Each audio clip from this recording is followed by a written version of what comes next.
Bienvenue dans SUAP le podcast qui vous amène à la découverte du secours et soins d'urgence aux personnes.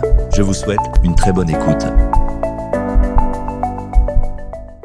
Bienvenue pour cette analyse ciblée. Aujourd'hui, on plonge vraiment au cœur de notre machine, l'appareil locomoteur. Ah oui? C'est la base, hein, pour comprendre comment on bouge, comment on tient debout. Et surtout, c'est fondamental pour évaluer une victime sur intervention. Tout à fait. On s'appuie ici sur la section 2.2 du SSUAP. L'objectif, rendre cette anatomie parlante pour le terrain. Exactement.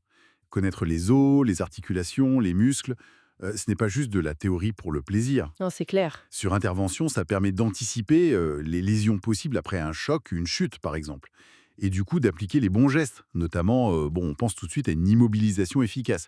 C'est vraiment la clé d'un bon bilan traumato. Parfait. Alors, décomposons un peu cette mécanique. Quels sont les éléments essentiels qui nous permettent de bouger? Bon, on a 3 composants majeurs, en gros. D'abord, la structure, les os. Ok, L'adulte, on a 206. Ils forment le squelette, c'est notre charpente rigide si vous voulez, mais ils servent aussi de protection pour les organes vitaux. Pensez au crâne pour le cerveau, ou la cage thoracique pour le cœur, les poumons. oui. Et il ne faut pas oublier la moelle osseuse, à l'intérieur de certains os, qui fabrique nos cellules sanguines. C'est vital. Ah oui, quand même. Et on distingue différents types d'os. Les os longs, comme le fémur, les courts, comme ceux du poignet, les plats, les côtes par exemple, ou les irréguliers, comme les vertèbres. Voilà. D'accord. Et ces os, ils ne flottent pas. Ce qui permet le mouvement entre eux, ce sont les articulations, c'est ça? Tout à fait. Les articulations, c'est la zone de connexion entre les os. Alors certaines sont fixes, comme au niveau du crâne. Quasi soudés. Mhm. D'autres sont semi-mobiles, par exemple entre les vertèbres. Ça donne une certaine flexibilité. Et surtout, on a les articulations mobiles. L'épaule, le genou, la hanche. Celles qui permettent de grands mouvements. Et comment ils fonctionnent, celles-là? Elles fonctionnent grâce à plusieurs éléments. Le cartilage, qui recouvre l'os et qui amortit. Les ligaments, qui tiennent l'ensemble, qui stabilisent. D'accord. Et le liquide synovial, une sorte de lubrifiant, quoi. Et les mouvements de base, c'est la flexion, l'extension, l'abduction quand on écarte du corps, Oui. l'adduction quand on rapproche, et puis la rotation. Donc on a les os pour la structure, les articulations pour la mobilité, et j'imagine que la force, elle vient des muscles. C'est ça. Principalement les muscles squelettiques, ceux qui sont attachés aux os par ce qu'on appelle des tendons. D'accord. Ce sont ceux qu'on commande volontairement pour marcher, saisir un objet, enfin tout ça. Après, il y a aussi les muscles lisses qui sont involontaires. On les trouve dans nos organes, nos vaisseaux, et bien sûr le muscle cardiaque, qui est très spécifique. Mhm. C'est la contraction de ces muscles squelettiques, déclenchée par une commande nerveuse, qui crée le mouvement. Et donc, une absence de mouvement, ou au contraire une mobilité qui semble anormale, ça doit tout de suite nous alerter lors d'un bilan. Compris. Os, articulation, muscle. 1. Le trio de base. Bon. Maintenant, si on prend un peu de recul, comment s'organise tout ce squelette pour former notre corps? Alors, pour simplifier et pour bien s'y repérer, on le divise classiquement en 6 grandes parties. D'accord.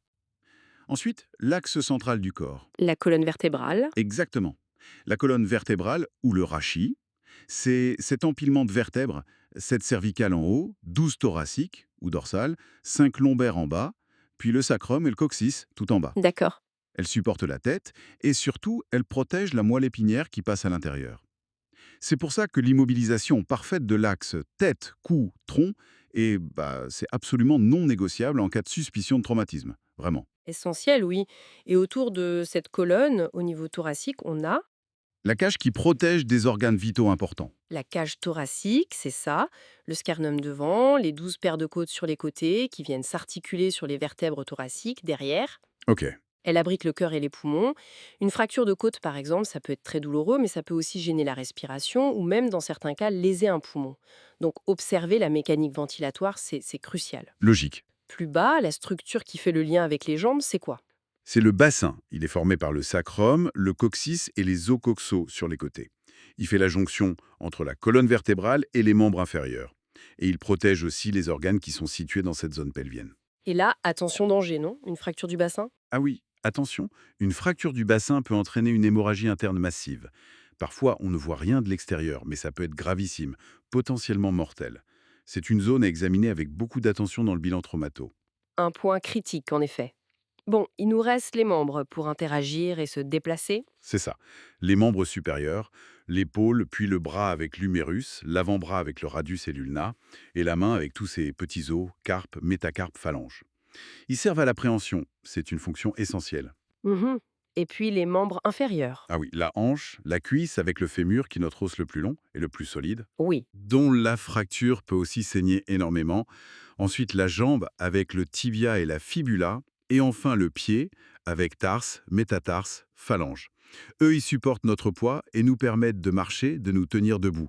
Toute atteinte ici, ça impacte directement l'autonomie de la personne. donc si on résume un peu tout ça, une charpente osseuse pour la structure et la protection, des articulations pour permettre le mouvement, là où il faut, et des muscles pour générer l'action. C'est ça. Le tout organisé en régions clés, tête, rachis, thorax, bassin, membres. Et connaître cette organisation, c'est indispensable pour faire un bilan traumato rapide et efficace. Savoir où chercher les lésions, comprendre pourquoi on immobilise de telle ou telle façon. Absolument. Et on peut même aller un peu plus loin, peut-être pour la réflexion sur le terrain. Oui. Au-delà d'une fracture qui saute aux yeux ou d'une déformation articulaire évidente, comment est-ce que cette connaissance de l'anatomie, elle peut nous aider à lire des signes un peu plus subtils? C'est-à-dire. Eh bien, observer la posture spontanée d'une victime consciente, une démarche qui cloche, qui n'est pas normale, une difficulté à faire un mouvement simple qu'on lui demande. Qu'est-ce que ces indices pourraient nous dire sur d'éventuelles lésions moins visibles, peut-être même des lésions neurologiques associées, même si l'appareil locomoteur, en apparence, ne semble pas directement touché? Intéressant. C'est là que l'observation fine, basée sur cette connaissance anatomique, prend toute sa valeur, vous voyez? C'est une piste de réflexion pour les prochaines interventions. Merci de votre attention et de votre fidélité à SUAP le podcast. À très bientôt pour un nouvel épisode à la découverte du secours et soins d'urgence aux personnes.